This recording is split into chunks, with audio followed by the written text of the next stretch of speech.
measures when necessary to achieve full equality in practice. Is the proposition trying to prove that all members of the European nations do not have any rationale, and they are totally stupid to think women can prove to be very productive when it comes to decision making? Isn't the policy of affirmative action for education and work necessary in India, Brazil, and Malaysia, among other countries? Why do you talk about even only developed and underdeveloped countries, and why not our own country, India? Well, now I'd like to highlight 3 points which clearly states why affirmative action is necessary. Number 1, affirmative action will be needed until the education gap persists. Number 2, affirmative action helps making sure that people are qualified for the work that is needed to be done, and affirmative action actually encourages diversity. That's what we're living in. This is a world brimming with diversity, and we need to encourage it. That's all my point is. Love grows only by sharing, my dear friends. You can have more for yourself by giving it away to others. When you're able to shift your inner awareness to how you can serve others, and when you make this central focus of your life, you will then be in a position to know true miracles in your progress towards prosperity. Won't my only opponents agree with me when I reiterate the importance of affirmative action for the upliftment of the underprivileged? I mean, altruism and moral ethical considerations should form the core of human existence itself, dear friends. Would anyone desire a government that denigrates the demands of the marginalized? No, none of us would want that. So I'd like to mention the Tamils of Sri Lanka, the Madhesis of Nepal, the labor class in China. They're all the weaker sections of their country's societies, requiring affirmative action. Aristotle, Green, Mandela, and Martin Luther King Jr. All of these prodigies favored the ideology of affirmative action to raise the standard of the marginalized. We love following them, but when it comes to difference of opinions, we'd like to deny their thought process and all. I simply fail to understand what is the proposition trying to prove. Well, now I request the proposition to please concentrate on the presence of the phrase across the globe in the agenda itself. It clearly indicates that we tend to look up to the obvious examples and not the whole world, as a community, as a society, and as a family, my dear friends. We must recognize the fact that we as a society haven't been able to achieve equality. I mean, obviously we haven't. Right, so how can the proposition even think of scrapping it off? Hence, I'd like to inform the jury that in this debate, the other side of the house will be carrying a very, very heavy burden on their shoulders to prove the irrelevance of affirmative action. Because in this world where we live, which has nurtured us, diversity marks us as a society. And we must, irrespective of any fact, encourage it out of humanity.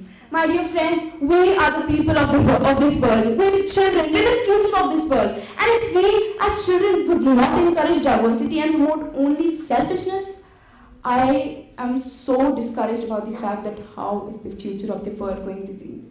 I simply request one and all to please just spare a thought what about those deprived women in African nations who haven't been able to study, who work daily but they don't achieve what they must.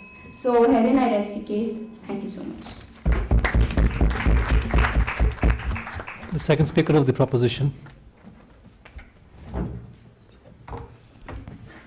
Good morning, ladies and gentlemen. My name is Aparna Shankar. Now, first of all, I'd like to explain to the opposition what a burden is. Now, there is a reason we stated your burden, ma'am, because you've completely ignored it. None of the proposition's points have even attempted to counter the point that discrimination on caste-based, communal-based, on race-based, or ethnicity-based lines does not exist. The burden of the opposition at large is to prove to us why affirmative action is the best way and the only way forward to battle these.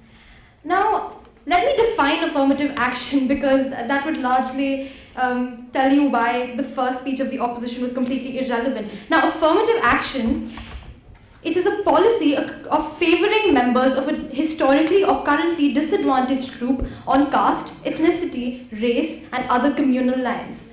Ma'am, it is not the Oscars, it is not the sharing of love, and it is not, for that fact, a miracle. Neither do women fall under the ambit of affirmative action. Now, all the facts you've stated, all the facts you've stated do in fact support us, because if for such a long time, if in the current society, the historically disadvantaged groups are still discriminated against. Affirmative action policies have not worked. Yeah. Yes, ma'am. Okay, so you say that affirmative actions have not been proven productive, considering that they've been persisting since a Ma'am, I very said long you time. haven't, you've proven them to not be Okay, okay, so productive. this means that you agree. Come on Okay, now. thank you so much. Now, the people she's quoted have fought their struggles 50 years in the past, and I'd like to alert the opposition to two little words in the motion. It is time. Is the 21st century the time when Nelson Mandela is fighting against racial discrimination in Africa? I think not. Now, I'd like to elaborate on our constructives and take the motion in a more productive direction. Sorry, ma'am, not now. Now, ladies and gentlemen, affirmative action focuses on an accident of birth. It focuses on lines that divide society not by anything other than chance. Now, the proposition does not mean to suggest that this discrimination is not a grievous fault of society at large. It simply means to suggest that at this point in time, caste-based discrimination or communal-based discrimination, ethnicity-based discrimination or racial-based discrimination is not the most powerful discrimination that the world is facing. And secondly, affirmative action is neither the best nor the only way to tackle such problems in society. Now let's move on to our constructives, ladies and gentlemen. First of all, affirmative action is structurally flawed, as it creates a dependency of the people upon the state. Let me tell you what I mean here. When the policy of affirmative action was first implemented in the variety of countries that the opposition has so kindly stated for us, there was no time frame given. Yes, ma'am. Okay, so you stated the dependency of the marginalized groups on the government. Ma'am, aren't all of us dependent on the state, considering the fact that their government jobs? There's a reason. Finish my point before you ask the POI about it, because it will answer you. There was no time frame, I continue, for the weaning off of these communities from this policy. Let me tell you why this is dangerous, not just for the government and our resources, but for those communities as well. Where deprived communities are endlessly dependent on state machinery, this is not upliftment, ladies and gentlemen. This creates a paradigm when those communities are historically and now currently viewed as weak simply because the government has continued to provide them with this machinery. This is not Ma'am, please let me finish my point. For example, in India, when we give these groups reservations, the fact is that reservation is not allowing them an opportunity to prove their worth. It is simply giving them that spot. This means that the Indian society is in no way, shape or form a meritocracy, and that is a very dangerous thing, ladies and gentlemen. Secondly, affirmative action, as I'm sure everyone will agree, acts as incentive. Hypothetically, if I were part of a disadvantaged group, it is the policy that I would want in place, as it would place me at an advantage. Now, governments, ladies and gentlemen, are not blind to this fact. It has been incentivized and turned into an instrument of vote bank politics. Let's examine when reservations were first implemented in India. The VP Singh government came to power on the basis of this very fact, on the basis of their promotion of the Mandal Commission's report. That is the reason they even came into government. And when such a situation arises, ladies and gentlemen, a policy becomes politically charged. Affirmative action does not exist in current society because it is the best policy. It simply exists because governments have realized it is the best way for them to gain power. So when you say, ma'am, that we are challenging the European Union by saying that affirmative action need not exist any longer, yes, we are. We are simply saying that it is difficult, it is impossible for any government to remain in power if they challenge such a large portion of our society by threatening to take them off a policy that they did not plan on weaning them off in the first place. Point of information. That is how our first two constructives connect. Yes, sir. Why are you restricting yourselves to the Indian perspective only? I agree to the fact. So I'd like to explain to you. There's a little concept called an example. The United States of America. Now let me prove to you why affirmative action is a bad policy. Now, as we defined it, and as is the definition of affirmative action policy making, it is, as I said before, the policy of favoring members of a disadvantaged community. What this means is, we have taken a magnifying glass to history and attempted to make amends for history in the past. I'm not saying that this is a terrible thing. I'm not saying that these mistakes were not made by communities with advantages in the past. I'm simply saying that, ladies and gentlemen, we are not living in the present. It ignores the current standing of individuals in society. Now, I'd like to take up 2 examples to prove this fact to you. Now, let's take the example. So again, sir, an example. Let's go to another country, in fact, just for him. An economically disadvantaged black person, excuse my term if I'm not politically correct, and an economically disadvantaged white person. They are both at a similar degree of disadvantage, if not the same. And what affirmative action policy does is says that this black person, by virtue of the accident of birth that places him in this position, is deserving of upliftment and not the same person of a different race. Now, ladies and gentlemen, that is a dangerous idea. The state is being selective, not on the basis of any virtue of anything other than chance. Now, let me tell you that what policy would replace this in a very systematic manner. It is the policy of economic aid, all right? Now, this is not affirmative action because economically disadvantaged groups do not fall under the ambit of groups deserving of affirmative action. It is not a part of the definition. Now, if we create policies that give advantages, give opportunities to economically disadvantaged people, not only do the historically disadvantaged groups fall under this ambit, but also anyone else deserving of state aid. Now, what the point I'm trying to make here is that economic differences cut across social differences. Everyone deserving of help will be helped, and this will no longer be the myopic policy that it is today. Now, next, I would like to prove to you why affirmative action as a policy does not do what it claims to do. It in fact is the opposite. Now, what the opposition has come up here and told us is that these historical differences, the only way to erase them is by affirmative action. Ladies and gentlemen, this is completely incorrect. Because if in the current society, people are getting jobs by virtue of their caste, their race, their ethnicity, they are discriminated against in the very position that they achieve. In colleges, the ostracization faced by people of a different caste is massive. Time's up, ma'am. Here I'd like to end my speech, unfortunately. Thank you so much. The second speaker of the opposition.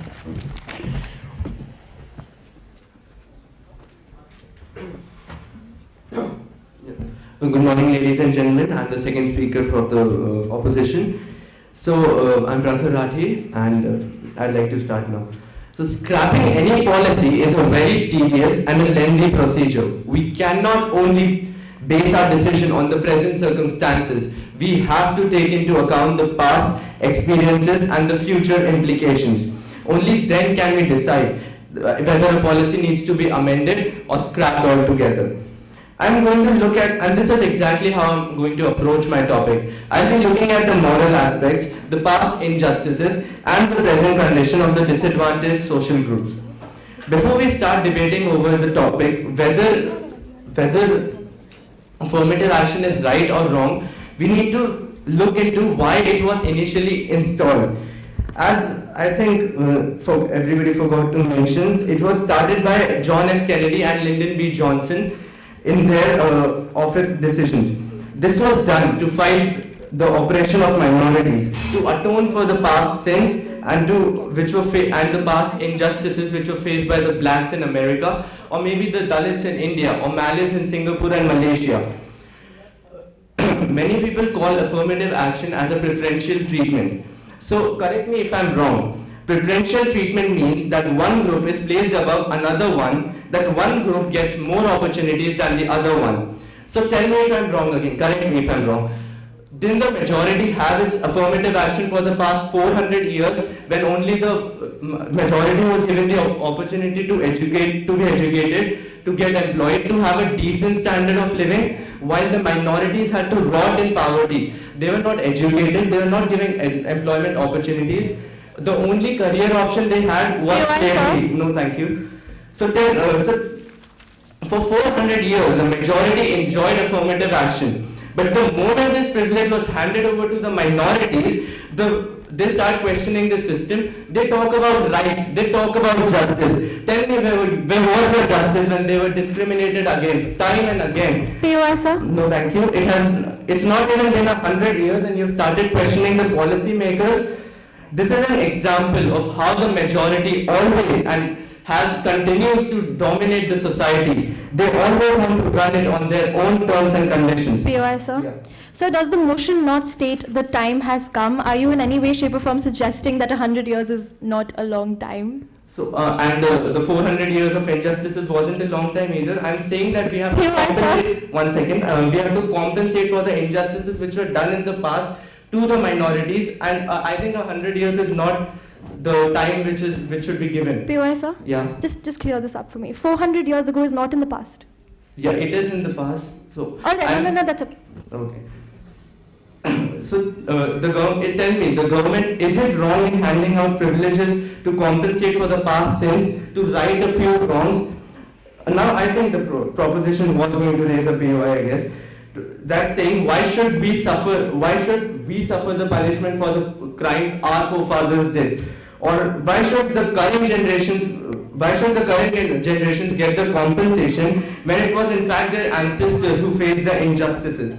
But I think the answer is that because of slavery, because of oppression, because of the injustices which were faced by the blacks in America or the Dalits in India, their condition today has become that they're living in poverty. One second. They're living in poverty. They're not given equal opportunities as the majority. And it is because our predecessors oppressed these communities that there has been a wide economic gap that cannot be filled in 100 years at all. Yes, sir. Thank you, sir. So, could you point out to any speech by my two speakers which said that we're completely ignoring the struggle of these said races? Could you also prove to us why affirmative action will uplift these certain races, completely ignoring their economic aspects? Yeah, so they're given economic aid, they're giving preferences in colleges. Isn't that uplifting them? Isn't that giving them an opportunity to study? I think that clarifies the query. Anyway, moving on. And the success of this system is mind-blowing. In 2009, in the US, the percentage of African Americans above the age of 25 who had a 4-year college degree was at 17% for the African Americans from 0.6% in the 1960s. Isn't that a success itself? And for that of his for 1 second, sir, it was 13% from 0.4%. However, the percentage of white Americans was still at a 28%. So this proves that though the communities have taken great strides in closing the education gap, disparities in higher education is still prevalent, and we still need to fight this system. In India, no, thank you, sir. Please let me make a point. And in India, this discrepancy was at a staggering 8.15%. This means we still have a long way to go. My next point of argument includes diversity in colleges. It has been proven that diversity in workforce fosters innovation and competitiveness in business.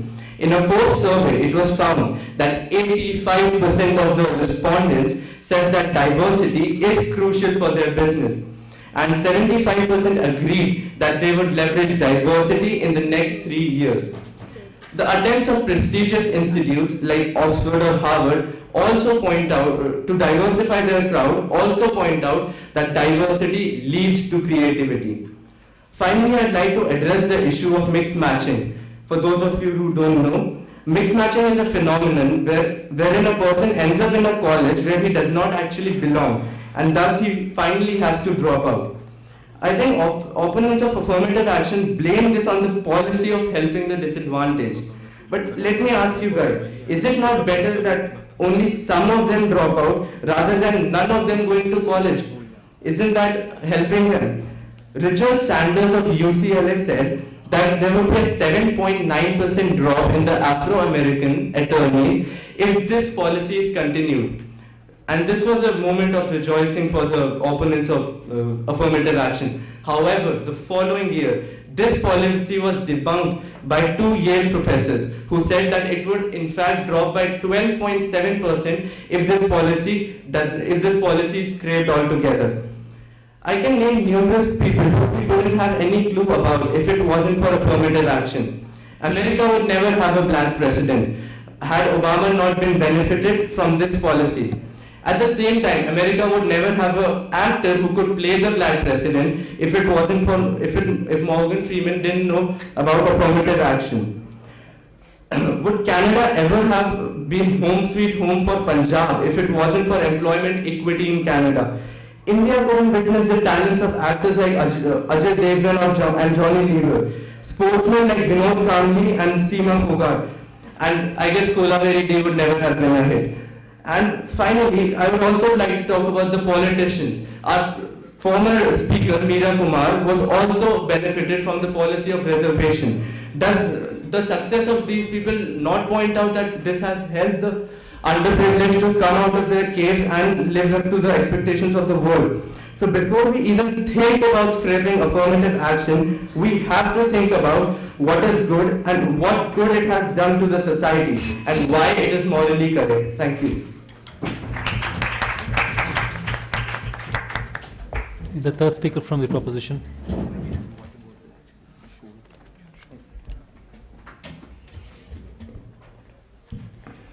My name is Arjun Shukla and I'll be proudly proposing the motion. A very good morning to the 14th of May 2016. What a lovely day, right?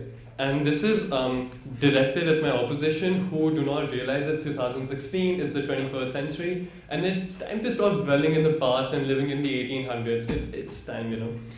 So let me start with my rebuttals and then I'll move on to my constructives. The opposition has based their entire argument, their entire debate on one assumption, that the absence of affirmative action means no welfare by the state at all. They believe that if affirmative action is, scrapped, the government would simply stop caring about said disadvantaged groups.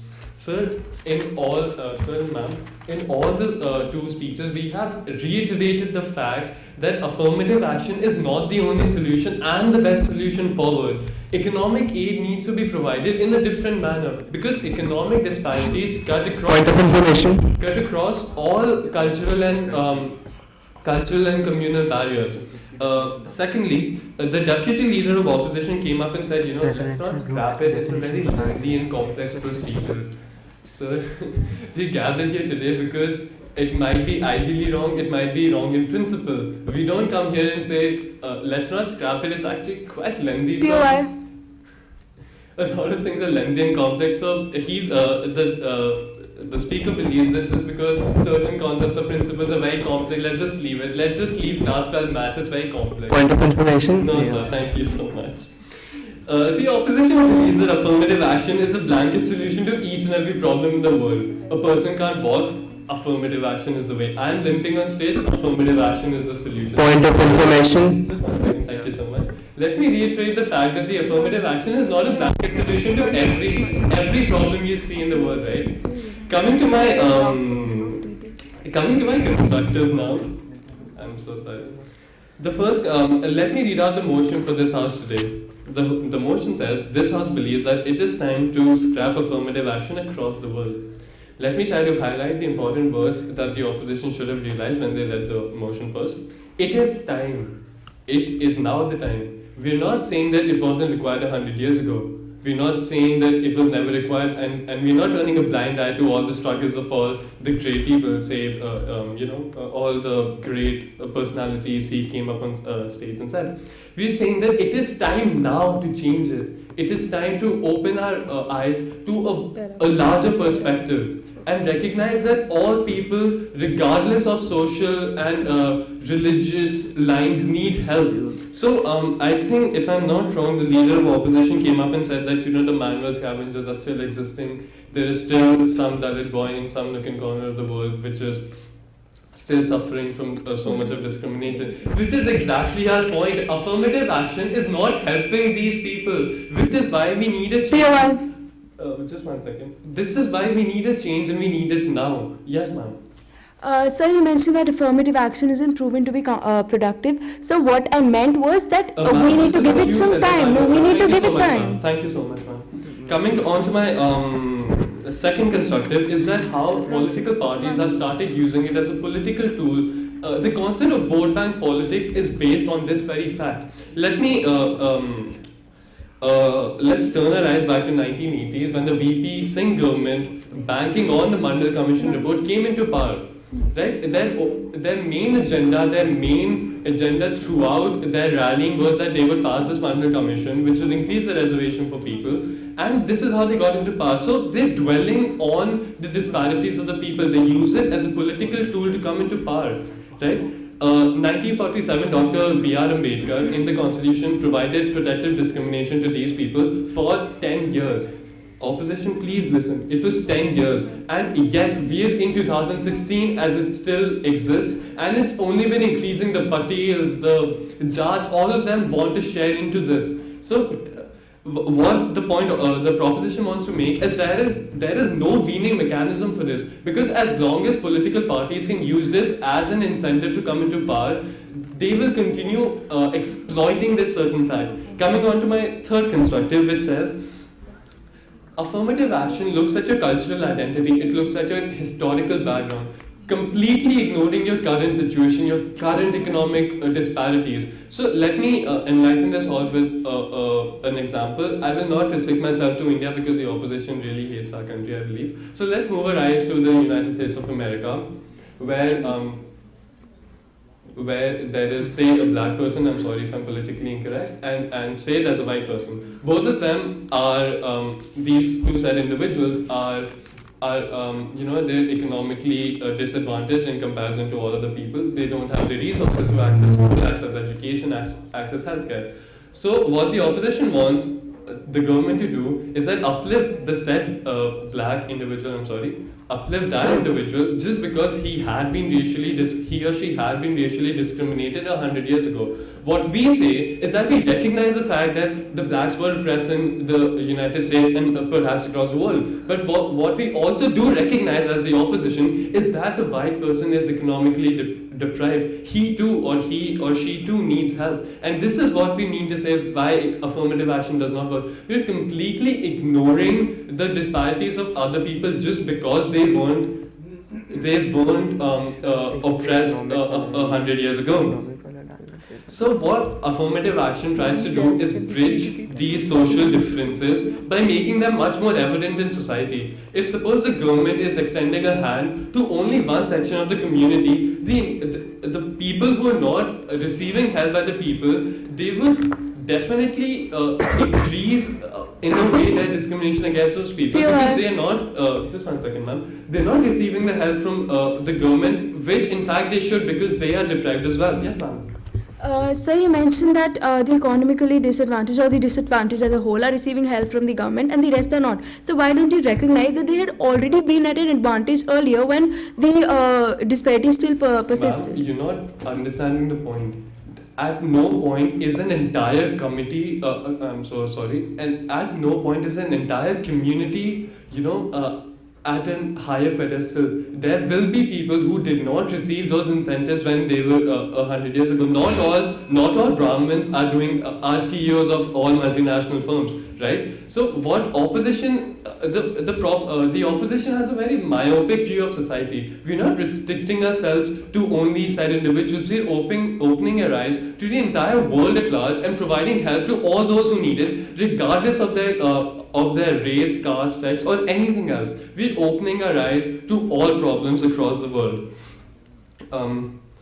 Let me also give you an example, I would request the House to put yourself in these shoes. Suppose you get into IIT Delhi by hours of hard work through the general quota, and there's another student who gets into the, say, SC/ST quota.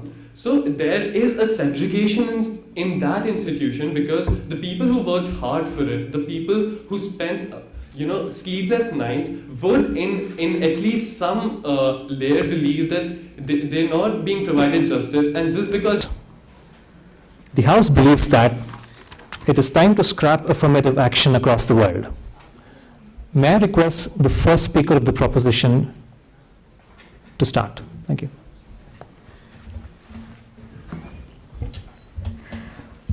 Good morning, ladies and gentlemen. My name is Natasha Abroad, and the motion before us today is that this House believes that the time has come to scrap affirmative action across the world.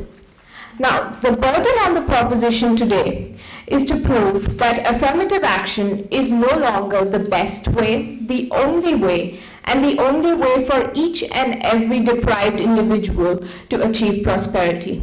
The burden on the opposition is to prove that even today, affirmative action is the best and only way for every single person to rise out of deprivation. Now, the proposition would like to define affirmative action as policies put in place to ensure that members of a disadvantaged class historically and culturally are provided with the means to achieve prosperity. Now, this focuses specifically on cultural discrimination, ethnic discrimination, racial discrimination, and caste discrimination. Affirmative action goes by many names. It is called employment equity in Canada. It's called reservation in India and Nepal, and positive discrimination in UK. It's applied in countries across the world, from South Africa to China, Israel, India, Nepal, Brazil, the USA, New Zealand, Russia, Romania, and even Norway and Finland. Now, each and every country has its own criteria for which cultural, ethnic, or racial groups qualify for affirmative action, depending on its past socio-economic and political structures. The question arises at first, why did these nations embrace affirmative action in the first place? Why was it considered necessary to put policies in place that would favor individuals of a certain class? Now, in our societies, historically, there have always been certain ethnic, linguistic, racial, or caste-based groups that have been at a constant disadvantage. They have been historically discriminated against and systematically denied access to fundamental rights and basic resources necessary to attain a sustainable standard of living. And historically, these groups have constantly faced prejudice, which has resulted in them getting trapped in a cycle of poverty. They've always remained on the fringes of society.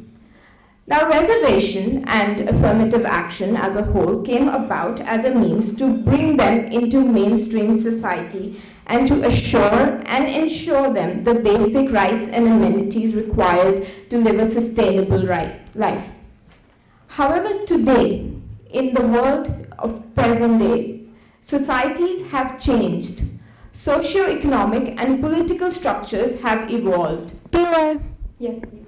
Ma'am, considering the fact that you mentioned change in the societies, what do you think about manual scavenging in India, considering that it is a very inhuman activity? There have been many efforts to uplift the class which has been doing it, but there has been... I'll be explaining what I mean by change in society. So, with the spread of democracy, globalization, and urbanization, societal structures everywhere have evolved. Now, it is important to note that the proposition at no point believes that cultural lines have been completely blurred or that discrimination no longer exists. Yes, distinctions in society still exist, and yes, people are still discriminated against. However, affirmative action is no longer the way to tackle this discrimination, because currently we face a lot of economic discrimination that transcends cultural and ethnic lines. Economic discrimination... Point of information, please. You said that discrimination still exists in a democratic society, in the democratic societies that exist today. Doesn't your saying of this fact contradict your stand completely? No, it doesn't. I'll just explain that. So we believe that while discrimination exists, economic discrimination and disadvantages transcend cultural lines. And affirmative action only favors certain groups that have been culturally discriminated against, whereas the proposition believes that economic schemes are the way to move forward, as economic schemes do not take your cultural identity or historical identity into account, simply your current economic situation, which means that you can belong to any ethnicity or any race, but as long as you are economically denied, you will be allowed you will be provided with the means to progress. Now, the proposition has four main constructives in support of its argument. The first is that affirmative action is structurally flawed as it makes people fundamentally dependent on the state. The second is that it's a political tool. It acts as an incentive for political parties. The third is that affirmative action looks simply at your cultural identity and historical background and not your present identity and status.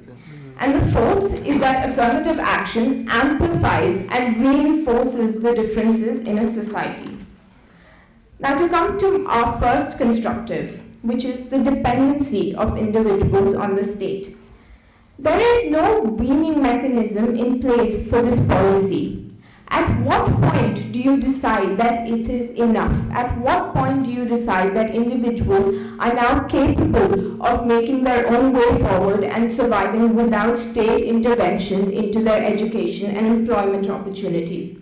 It makes certain communities completely dependent on the state for their education and employment. Firstly, an outcome of this is that it demerits work, it devalues work and merit. Both these things are perceived as unnecessary in a society where the state is constantly providing for you. Denied. Now, secondly, it poses the question of an extension time after time. That after generations, if we're still providing people with affirmative action, then obviously our policies have not worked. At what point does the state withdraw support and allow people to be independent becomes a fundamental problem. Our second point is that affirmative action becomes a political tool. It is used extensively by political parties to garner votes, and since it's such a promising incentive, there is no possible way that they would at any point outlaw it or remove it from state policy. Essentially, it's ruthlessly used to encourage vote bank politics and becomes extremely difficult to withdraw. Our third problem is with identity. When a state has policies involving affirmative action, it only views the historic grievances and the cultural identity of a citizen as the criteria for aid. It does not view a person's current standing, which means perfectly prosperous families whose ancestors have been discriminated against have access to the same benefit as people who are still deprived of them. This point will be explained further by my following speakers, along with our last point about how affirmative action reinforces discrimination. Thank you.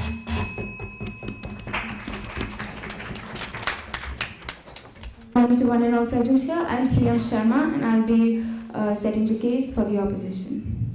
Now, it might be a burden for the proposition to convince all of us that it's time to scrap affirmative action. But I like to inform the jury that it's not at all a burden for the opposition to prove its relevance. Yes, the reality is that discrimination is alive. It's kicking. In fact, it exists both in conscious and subconscious forms. Unconscious discrimination affects our involuntary reaction and provoking subconscious responses that are triggered by deeply embedded stereotypes.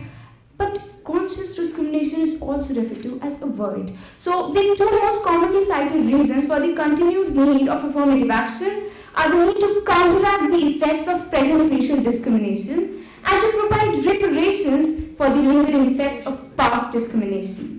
My dear friends, affirmative action is different from policies of simple non-discrimination because it seeks to readdress inequalities that are already built into the society, instead of just combating the future discrimination. Now, dear friends, the rationale behind the contemporary use of affirmative action programs is to achieve equal opportunity, especially in the fields of employment and higher education.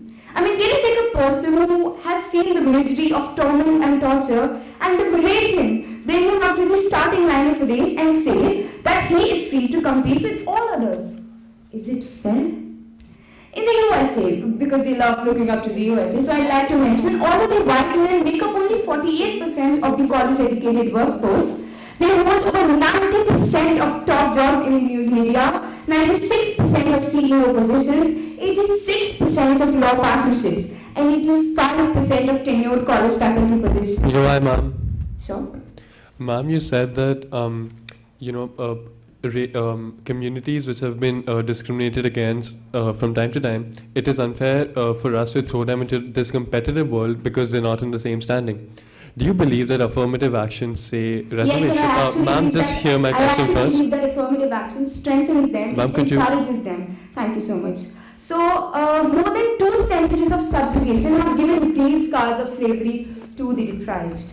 A recent experiment revealed that when black and white college students were given the same resume and sent to the same employers during the study, the only difference being race, that whites received job offers 41% more than the blacks were offered, 17% higher wages. Doesn't it state straight off racism? I mean, how can you even say racism and discrimination do not exist when our world governments still reject affirmative action?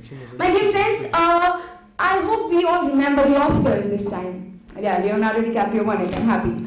And also there was one thing I'd like to highlight, the nominations. It was all white. I mean, is it possible for the entire world to have only white people who are good in the movies? Can't black people be good? That's what the Oscars say, so why bear with them? Affirmative action means taking not denied. Taking positive steps to end discrimination, to prevent its recurrence, and to create new opportunities that were previously denied to minorities, even women today.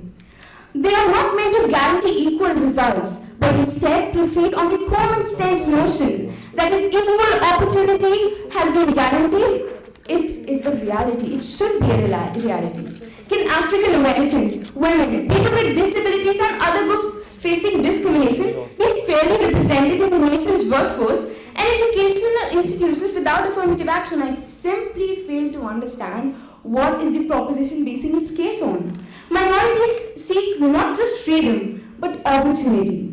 They do not just need legal equity, but human ability. Not just equality as a right and a theory, but equality as a fact and equality as a result. A formidable obstacle to the progress of any community is the oppression of women. We all are aware of the fact. The European Union has decided to punish companies whose boards aren't composed of at least 40% women. The European institutions and member states have recommended to introduce legal duties to implement positive action. That certain individual or community was historically oppressed are getting this help by society. So let me just tell you, the burden of the opposition today was to prove to the House why this is the best way, why affirmative action is the only way, and why affirmative action is the best and only way for everyone across the world, which they have to do so. Thank you so much, sir. The third speaker from the opposition.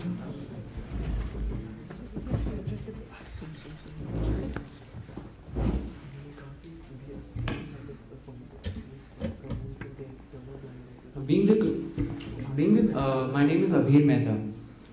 Being the concluding speaker for today's debate, it is my responsibility to remove the blindfold which the proposition has put over the audience's eyes.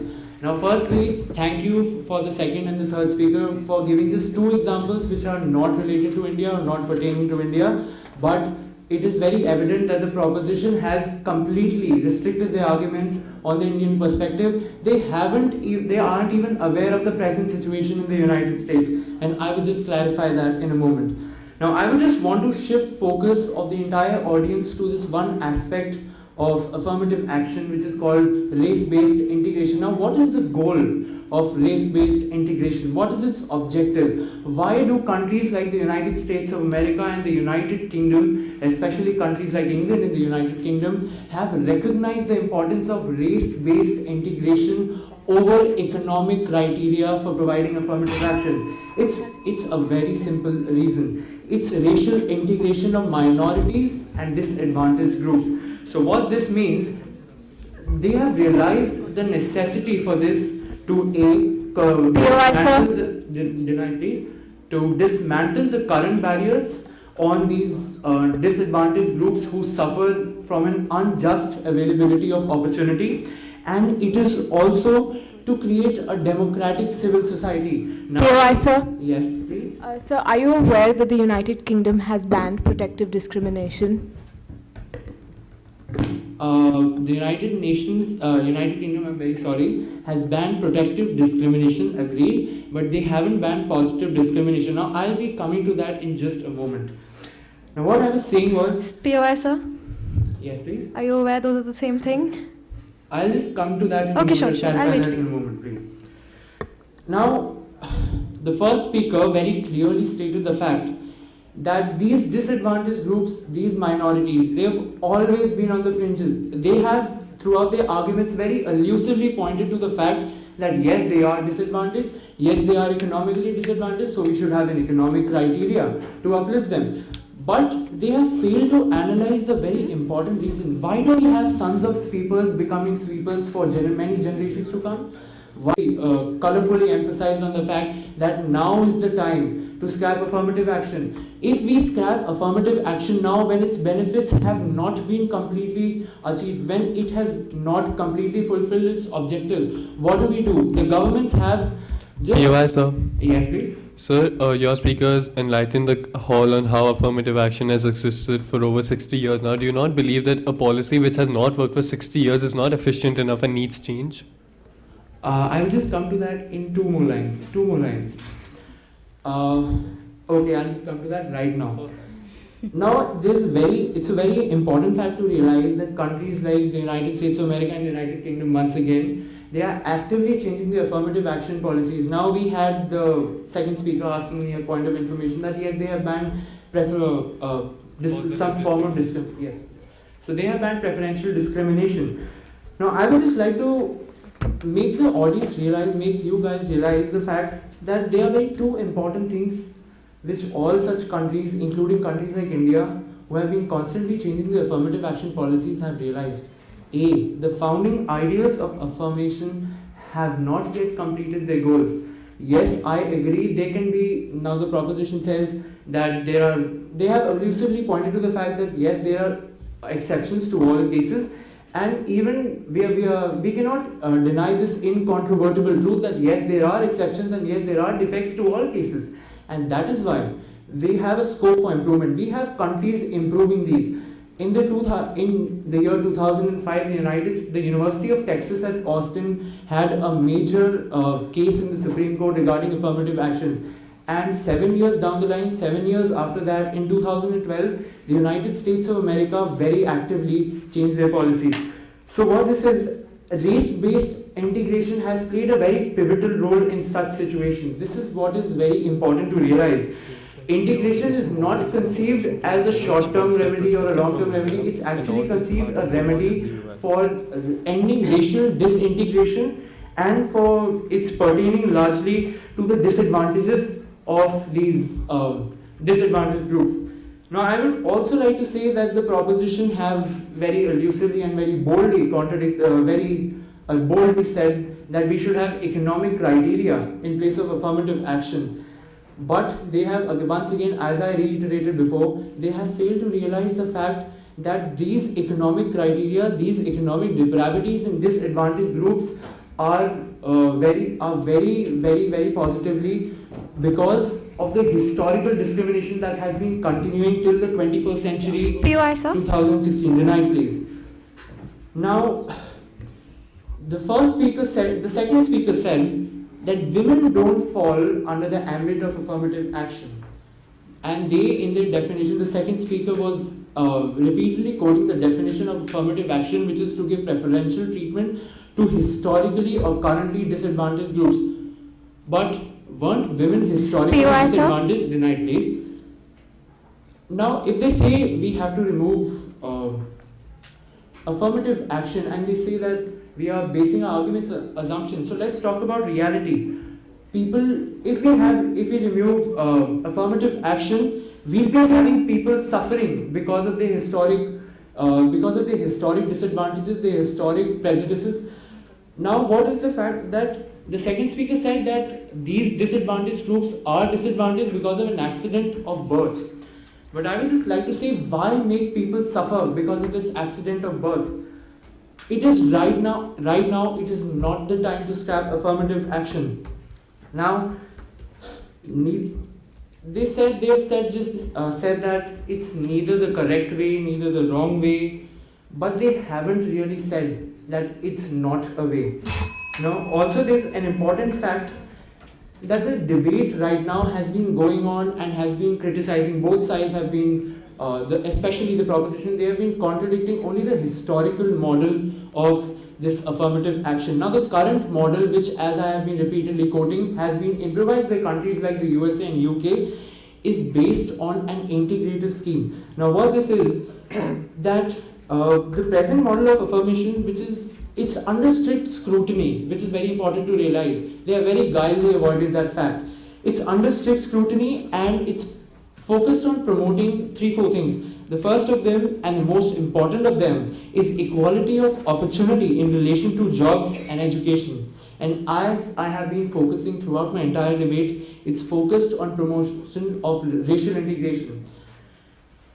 Now, the third speaker, while I was just scribbling down notes, he emphasized in a very colorful manner on the fact that it's a blanket solution, that affirmative action is a blanket solution according to us. It's not, and right now is not the time to scrap it. Thank you. Can we have the reply speech from the opposition? No POIs to be raised during the reply speech.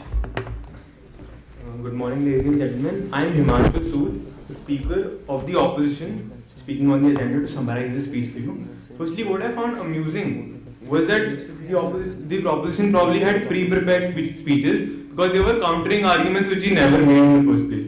They were countering our argument about the system being too complex to scrap. We never made that point. So I don't believe that we made that point during our speeches. And secondly, they were repeating the same examples again and again. The example of the United States of America, stated by the first and the third speakers. However, they were portraying as though they are doing us a favor by taking different countries for our convenience. Secondly, what I would like to emphasize, a quote by ma'am, that it is time is mentioned in the agenda, in the topic for our debate. Ma'am, I agree that it is time is what is stated. However, 100 years in the era of modernization and human civilization is not at all a long time. The very fact that the system has not been completely working does not demonstrate that it is ineffective. It in fact demonstrates that the scope is so wide that the system needs more time to work. Secondly, the first speaker stated something that yes, distinction in society still exists. Completely agreed. The speakers have indirectly been supporting our own stand by saying that all we need to do is change the criteria as economic rather than scrapping the entire system.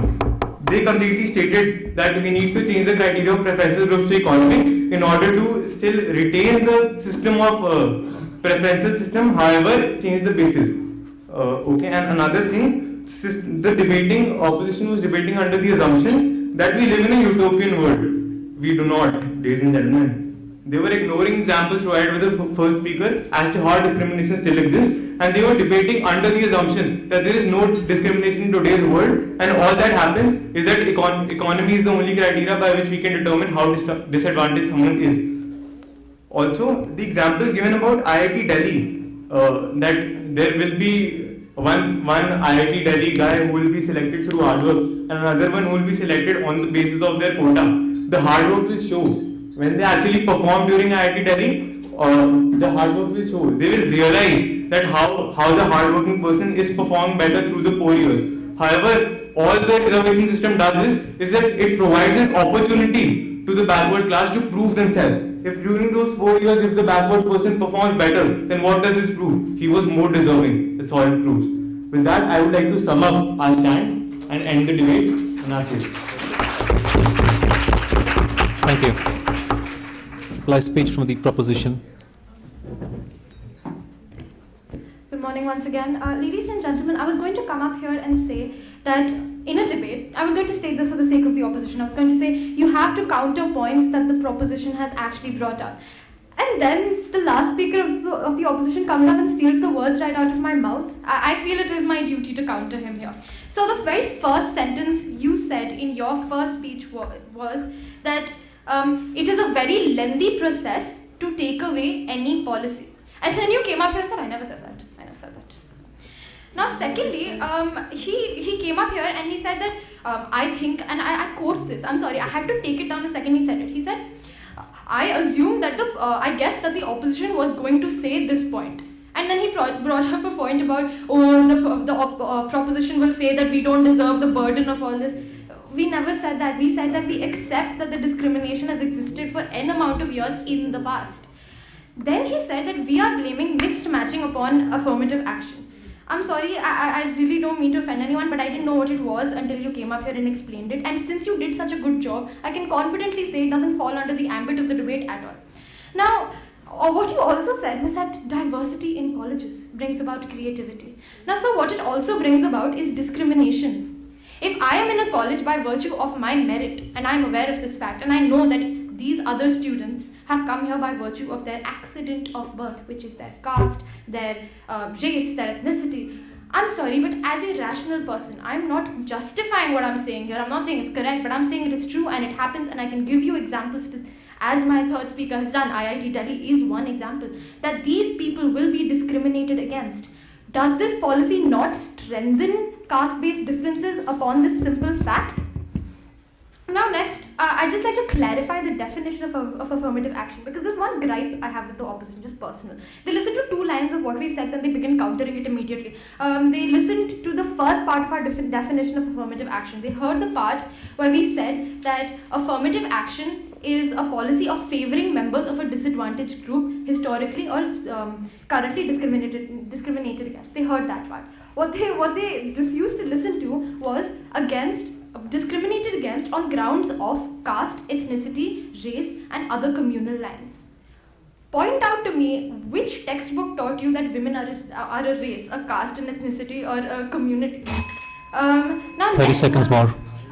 Next, what they said is that economic differences are affected only by the past. They just disregarded beautifully every single poor Brahmin in the world, every single rich black man in the world. Because, ladies and gentlemen, in today's society, in 2016, these differences are not the only or even the most prominent factor affecting economic differences.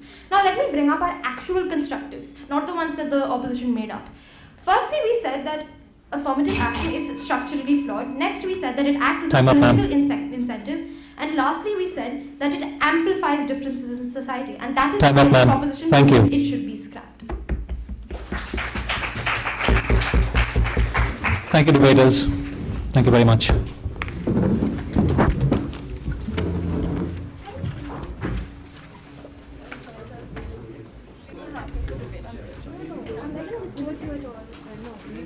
I'm pretty convinced that the toughest job for anyone